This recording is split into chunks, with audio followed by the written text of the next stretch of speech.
चलिए आज देवेंद्र जी से बात करें। देवेंद्र जी से तो मेरी कई बार बातें होती रहती थी, लेकिन आज मुझे फिर से बात करने का मौका मिल रहा है। देवेंद्र जी नमस्कार। नमस्कार सर।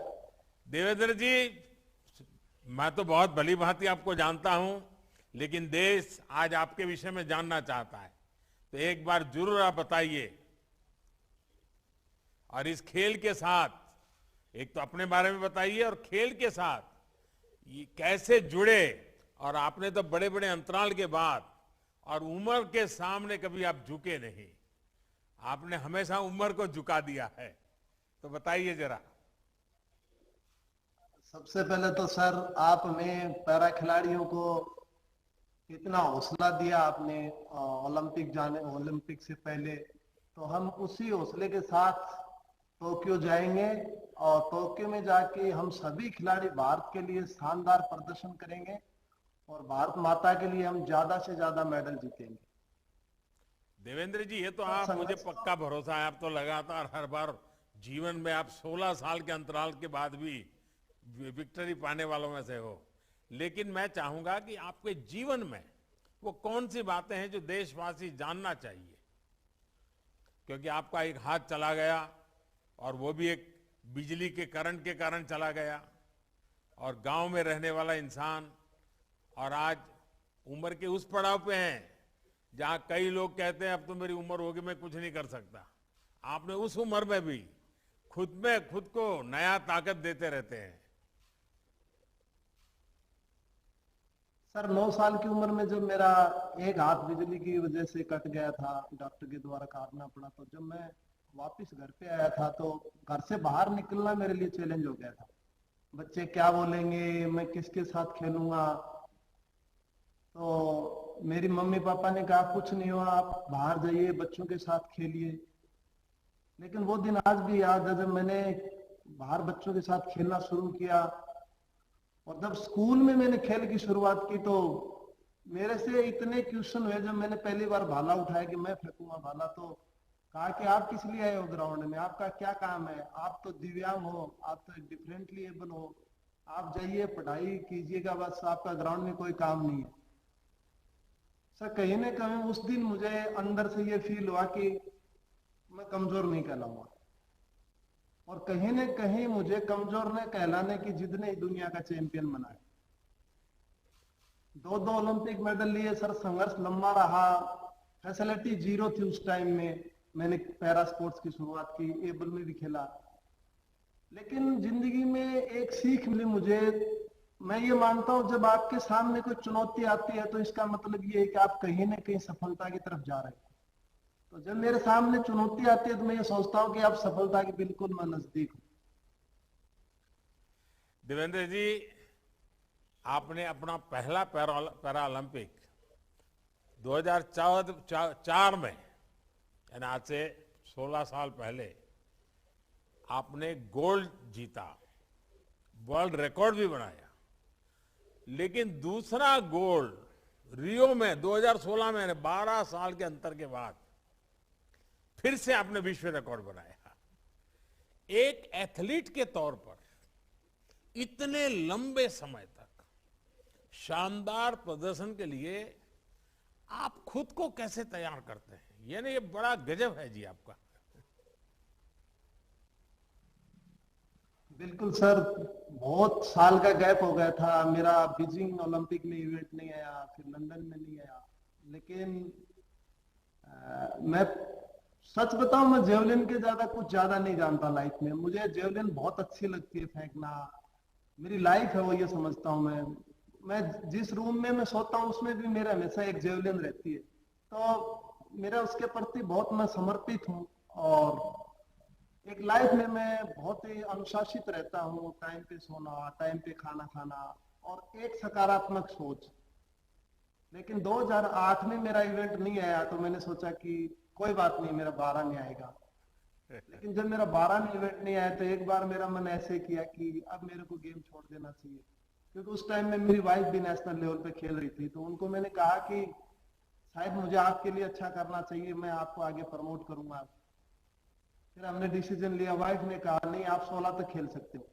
मुझे उम्मीद है आप जिस हिसाब से ट्रेनिंग करते हो, आपके अंदर एक धैर्य है कि आप वेट कर सकते हो।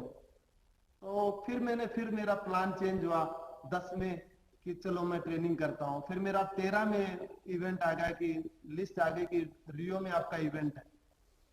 तो फिर मैं घर घर छोड़ दिया उसी टाइम में, और मैं बाहर आकर के गांधीनगर गुजरात में मैं ट्रेनिंग शुरुआत कर दी थी नेशनल कैंप में। अब तो आप आई आधे में गुजराती हो गए हो। मैं तो 75% हो गया। 13 से 21 तक आज भी मैं वहीं पे ट्रेनिंग कर रहा हूँ। मेरे को गांधीनगर मेरी दूसरी, मैं मानता हूँ मेरी एक कर्म भूमि है। तो मेरे को बहुत अच्छा लगता है यहाँ पे। अच्छा देवेंद्र जी, आप इतने सारे गोल्ड मेडल जीत चुके हैं। देवेंद्र जी, आपको अपने कैरियर की कौन सी उपलब्धि है जो सबसे बड़ी लगती है? सर मेरे को सच बताऊं, दो उपलब्धियां बहुत बड़ी लगती हैं।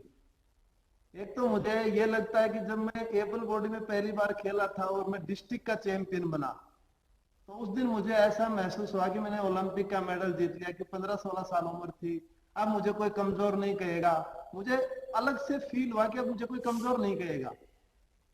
और कहीं न कहीं 12 साल का इंतजार था। तो वो 12 साल का वेट, रियो पैरालंपिक्स का, वो भी वर्ल्ड रिकॉर्ड के साथ गोल्ड मेडल जीता। और जब राष्ट्रीय गान हुआ तो उस टाइम में मुझे इतनी खुशी हुई कि मैं उस खुशी का बयान भी नहीं कर सकता।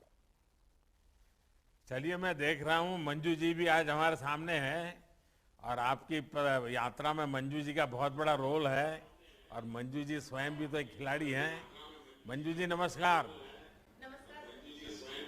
मंजू जी, हम सभी को बताइए कि देवेंद्र जी किसी भी प्रतियोगिता में जाने से पहले वे टेंशन में रहते हैं कि खुश रहते हैं, या फिर आपको हर बार उनको मोटिवेट करना पड़ता है? नहीं सर, बहुत खुश रहते हैं। भगवान में बहुत विश्वास करते हैं, और जो भी कर्म करते हैं पूरा 100% देते हैं और कॉन्फिडेंस के साथ जाते हैं सर।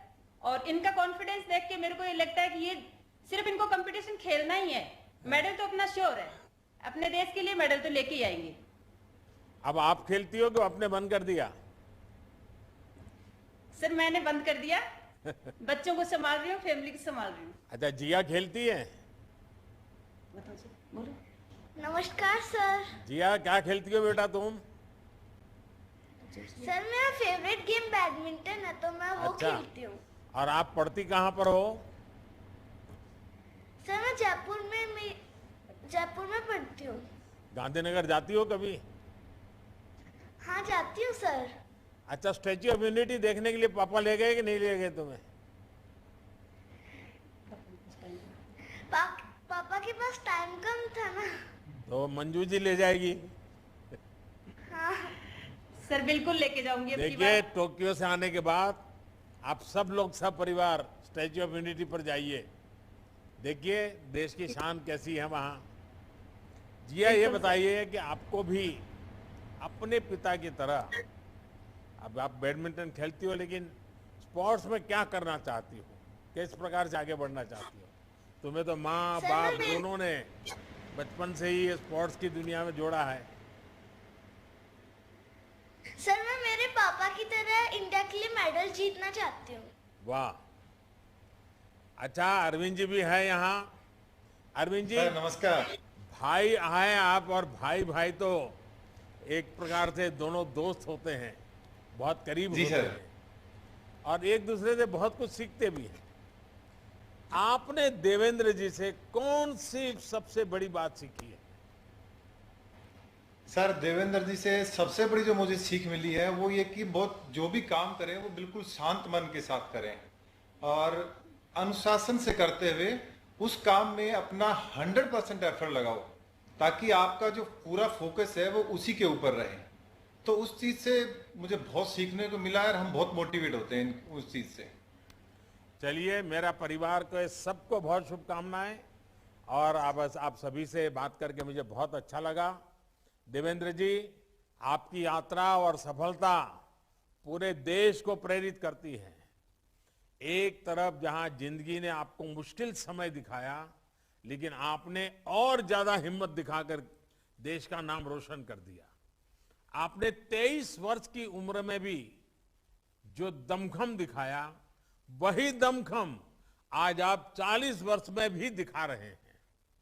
इस बार भी आप पूरा प्रयास करिएगा, लेकिन किसी दबाव में नहीं आइएगा। आपको और आपके परिवार को मेरी बहुत बहुत शुभकामनाएं। धन्यवाद जी।